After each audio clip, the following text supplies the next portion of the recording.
రామ్ హైదరాబాద్లో ఉద్యోగం చేస్తుంటాడు. ఒకసారి ఊరికి వెళ్లేందుకు రాత్రి 12 గంటల బస్సును ఎంచుకున్నాడు. ఆ రోజు బస్సు స్టాండ్లో వర్షం కురుస్తోంది, గాలులు బలంగా వీస్తున్నాయి. స్టాండ్లో కొద్దిమంది మాత్రమే ఉన్నారు. బస్సు ఎప్పుడు వస్తుందో అని ఎదురుచూస్తూ ఓపెన్ బస్ షెల్టర్ కింద నిలబడ్డాడు.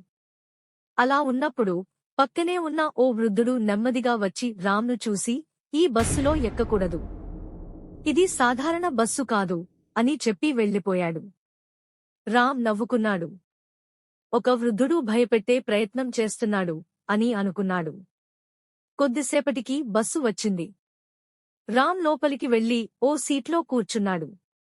కాని ఆశ్చర్యం ఏమిటంటే బస్సులో అంతా మౌనంగా ఉన్నారు. ఏమీ మాట్లాడట్లేదు, ముఖాలు విపరీతంగా మసకబారిపోయినట్టు అనిపించాయి. బస్సు కదులుతున్న కొద్దీ రామ్ గమనించాడు, రహదారి ఖాళీగా ఉంది. ఎంత దూరం వెళ్లినా ఎవరూ కనబడడం లేదు.